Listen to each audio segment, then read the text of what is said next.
Como se preparar para envelhecer bem?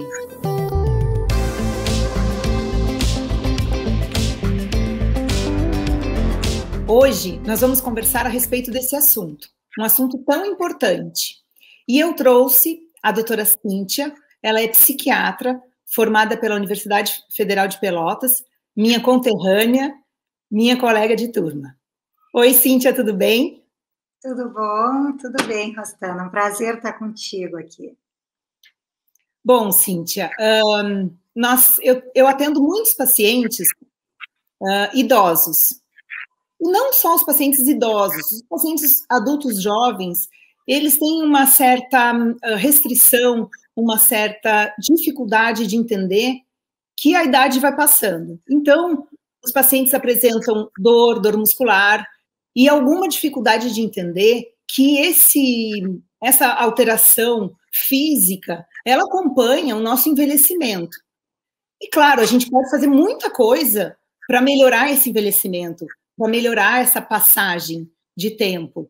Mas eu sinto uma resistência dos pacientes deles entenderem isso. Como que é a tua prática? Bom, esse tema é um tema muito legal da gente falar pelo seguinte, se a gente entrar no título da nossa fala, vamos botar assim, como envelhecer bem, do ponto de vista psíquico, eu vou dizer algo muito bobo, básico, mas que é muito complexo e que a grandíssima maioria das pessoas não consegue ao longo da vida. A gente envelhece bem, vivendo bem. O que eu quero dizer? O envelhecimento, na verdade, ele vai se dando com o acúmulo de todas as etapas vividas, né? E a vida, na verdade, a vida é um grande...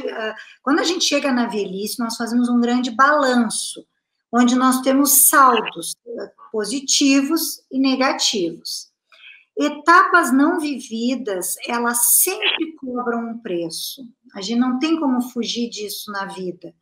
Isso é para qualquer um de nós.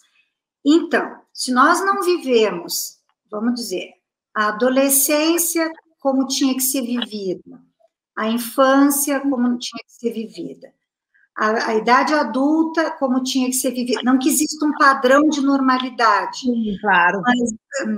Mas dentro do que para nós, cada um de nós como indivíduos é importante, se nós não passamos pelas crises da metade da vida, que se dão entre os 40 e poucos, 50 anos, e nós não iremos envelhecer bem.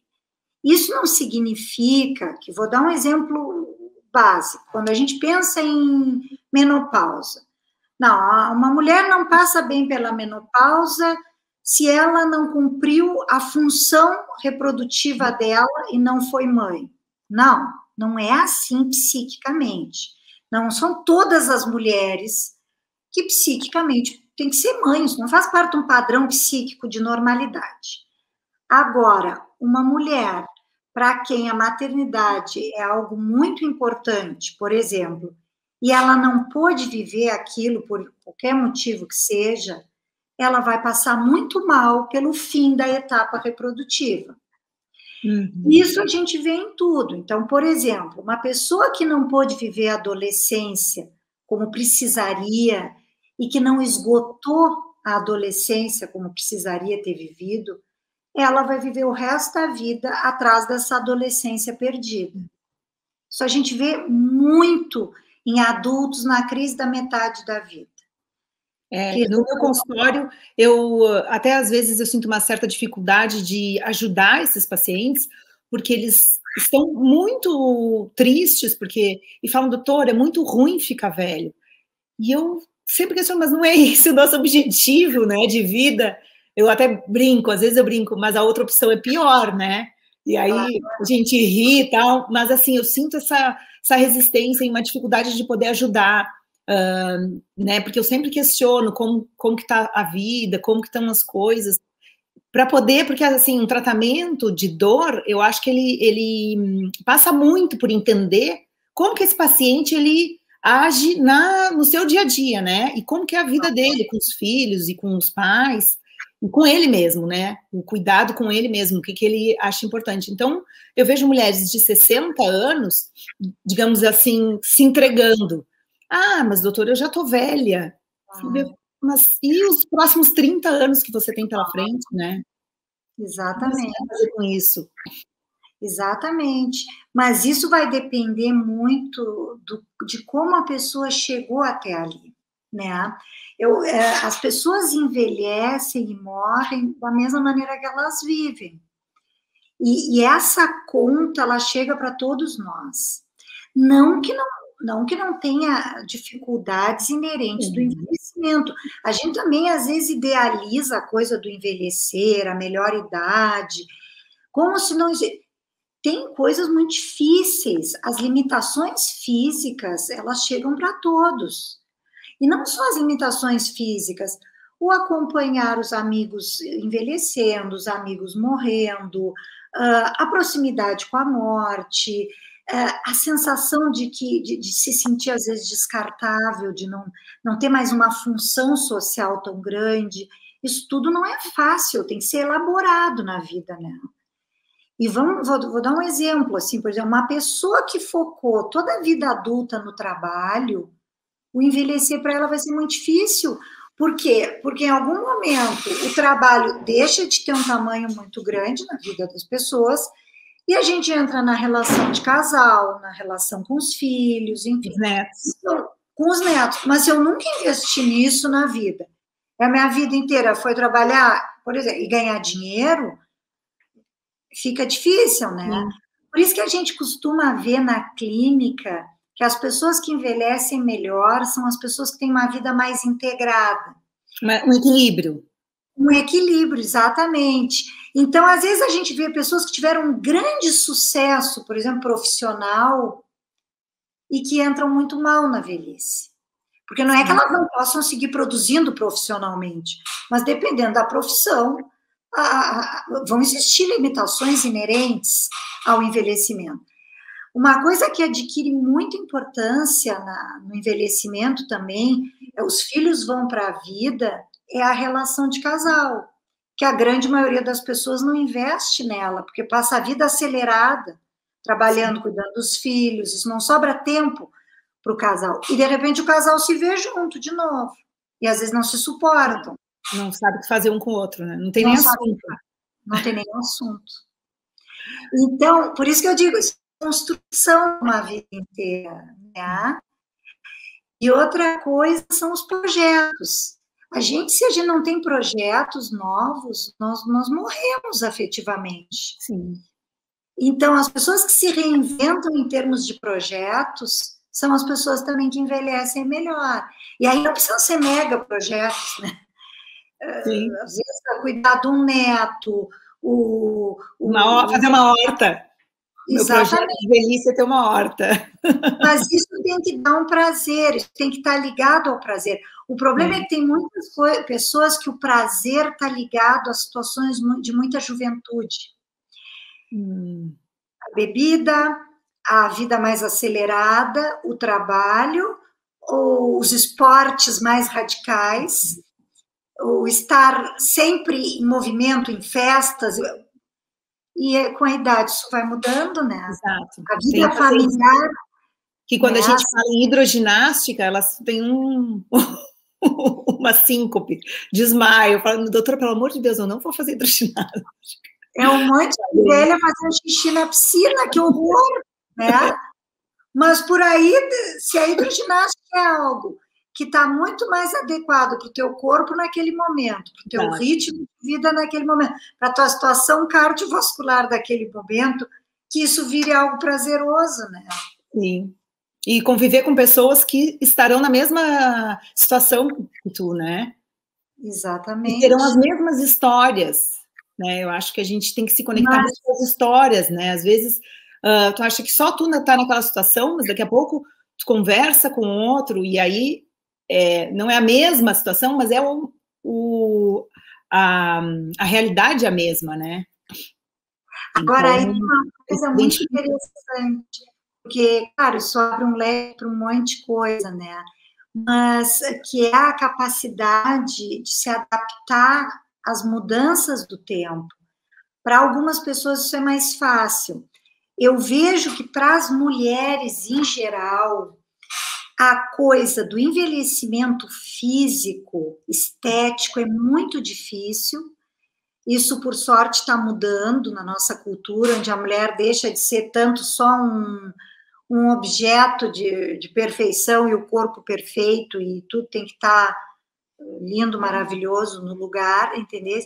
E desenvolve mais o lado intelectual, afetivo e tal. Então, para algumas mulheres, o envelhecimento é terrível, porque elas esteticamente, por mais que elas invistam em cirurgias plásticas, e aqui não estou me posicionando contra, não é isso, mas isso tudo tem um limite.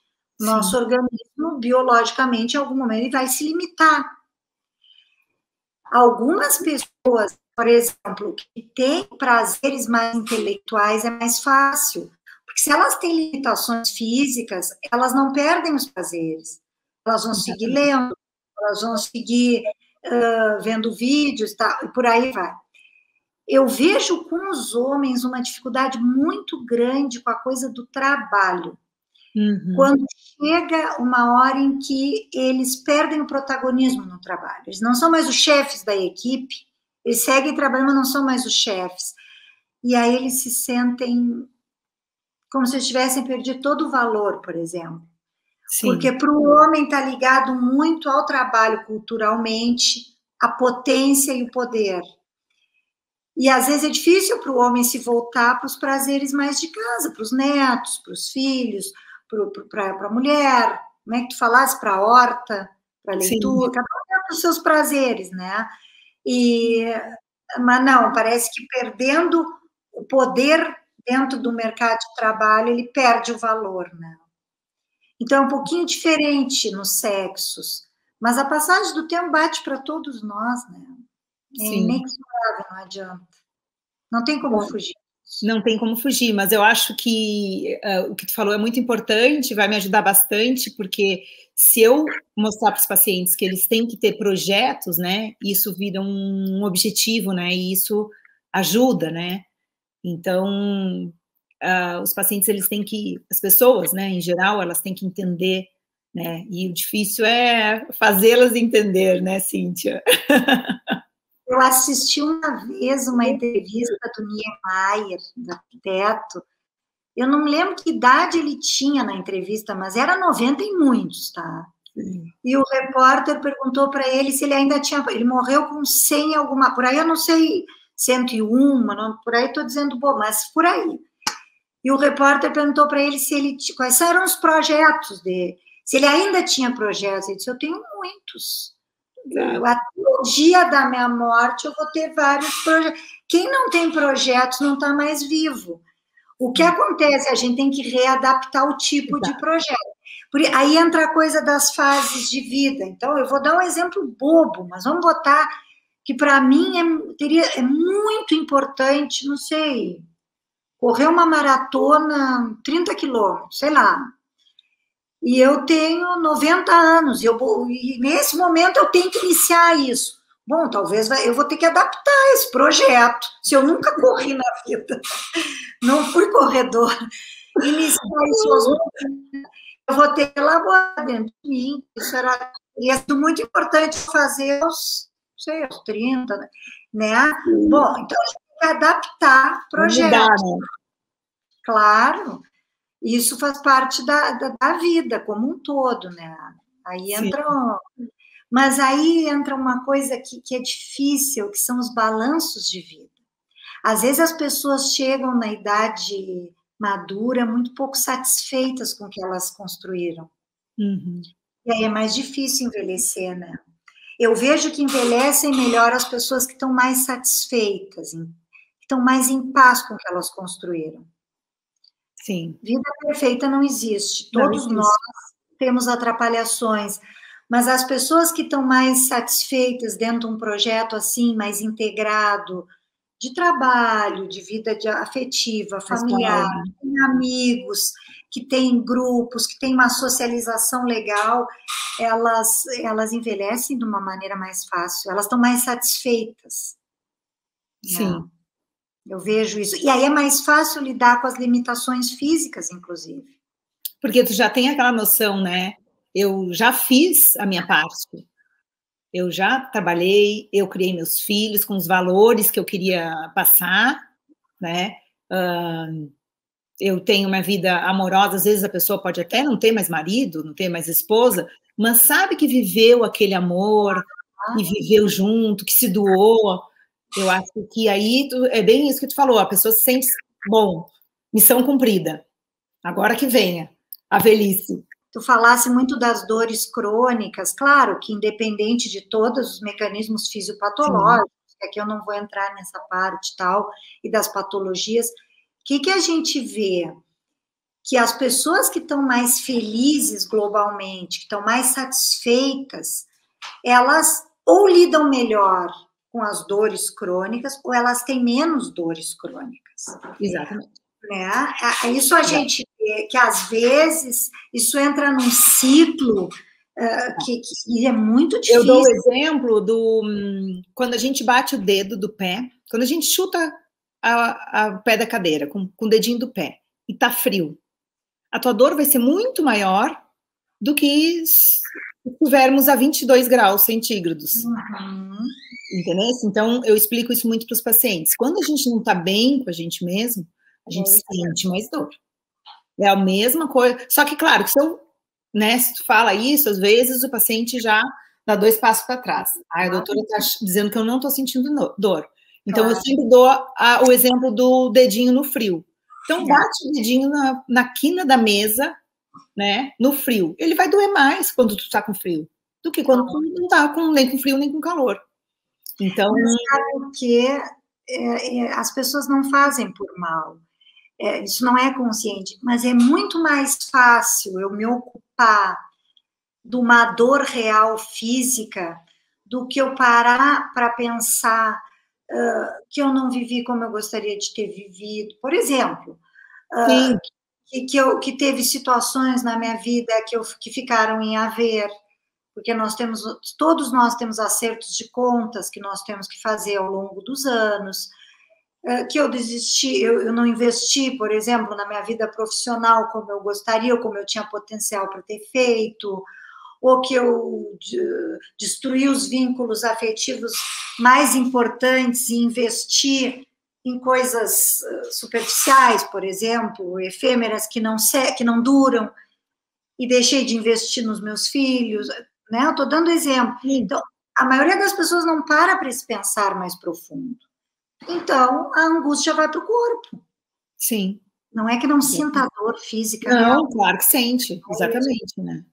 Então, aí que fica complicado. Então, aí eu gasto todo o meu tempo e toda a minha energia indo no médico. Aí eu vou no traumato, depois eu vou no reumato, depois eu vou no cardiologista, depois eu vou num que acerta, e eu vou no gastro, que eu vou ter azia, né? Sim. E eu vou rodando de sintoma em sintoma, e em nenhum momento eu paro para poder sentir o sofrimento, fazer esse balanço de vida. E uma coisa muito difícil que é assumir ativamente, que a maioria das pessoas não faz isso, o protagonismo da própria vida. Bom, teve coisas que eu realmente não fiz, mas o que eu ainda posso fazer? O que dá para resgatar?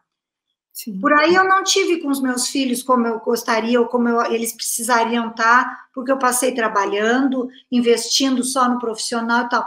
Bom, mas quem sabe agora eu posso investir nos meus netos. E essa pessoa também pode pensar no que ela fez de bom, né? Claro. Né? O pessoal, olha, tudo bem, a pessoa, né? Eu vejo várias...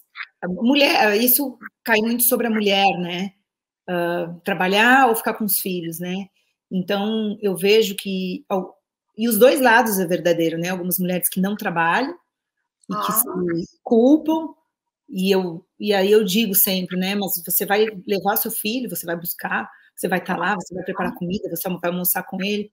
E o contrário também, né? A pessoa, de repente, também não teve tanto tempo com os filhos quanto gostaria, mas produziu, trabalhou, Então, a pessoa, é bem isso que tu falou, um balanço de vida, o que eu fiz? E se sentir satisfeito com isso e mudar o que ainda pode fazer, né?